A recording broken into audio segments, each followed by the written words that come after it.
हरिओम. ज्ञानेश्वरीच्या 10व्या अध्यायामध्ये भगवंतांच्या विशेष ठिकाणच्या अस्तित्वाबद्दल म्हणजे विभूतींबाबत चिंतन केलं आहे. भगवंत गुरुतत्वाने सर्व व्यापी असले तरी कृपारूपाने विशेष ठिकाणी असतात. या भगवंतांच्या विभूती जाणून घेण्याची इच्छा अर्जुनाला झाली आहे. भगवंत अर्जुनाला म्हणतात की या विभूती योगाचे वैशिष्ट्य असे की प्राणीमात्रालाच काय पण चराचराला माझा आधार आहे. सर्व प्राणीमात्र माझाच अंश आहेत. ज्याप्रमाणे गर्भातील लहान मूल आईला ओळखू शकत नाही त्याप्रमाणे अनंत ब्रह्मांडे माझ्या पोटामध्ये असल्यामुळे जीव भगवंताला स्वप्रयत्नाने ओळखू शकत नाही. यापुढे भगवंत अर्जुनाला काही महत्त्वाच्या विभूती सांगतात.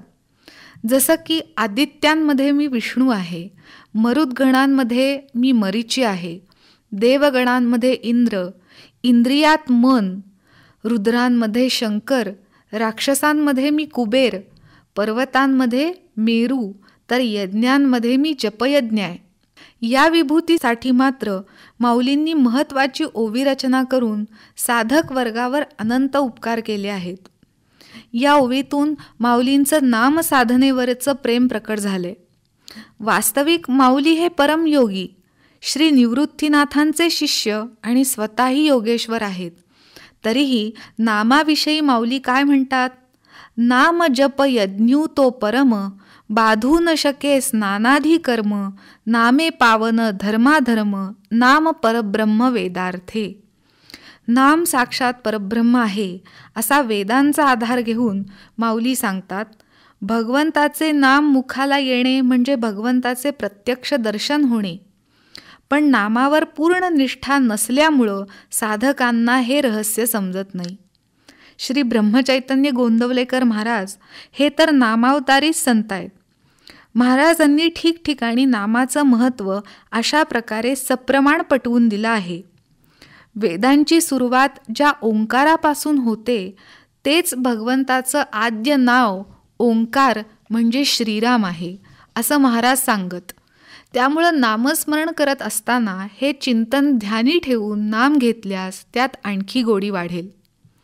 पुढे भगवंतांनी आपल्या आणखी काही विभूती सांगितल्या आहेत.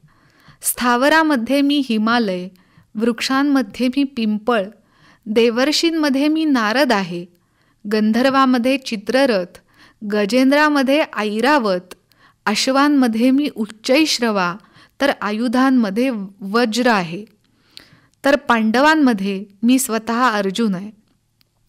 या सर्व प्रातिनिधिक स्वरूपाच्या विभूतींमधून काय दिसतं की शस्त्रधाऱ्यांमध्ये असलेला राम हा देखील भगवंत आहेच, पण अगदी कनिष्ठ अशा मत्स्य योनीतीलही भगवंत एक रूप आहे. म्हणून भगवंताचं खरं स्वरूप जाणून घ्यायचं असेल तर श्रेष्ठ कनिष्ठ या समजुतीला कायमची तिलांजली द्यावी लागेल. तुकाराम महाराज म्हणाले, उंच नीच काही नेणे भगवंत, तिष्ठे भावभक्ती देखोनिया. माऊलींनी सुद्धा यावर एक गोड ओवी केली. म्हणून साने थोर न म्हणावे, उंच नीच भाव सांडावे, एक मीची ऐसी मानावे, वस्तू जाता ते. आता यापुढे अर्जुन भगवंताला विश्वरूप दर्शनाबाबत मोठ्या खुबीने विचारत आहेत. त्याचं चिंतन पुढील भागात करू. तोपर्यंत रामकृष्ण हरी.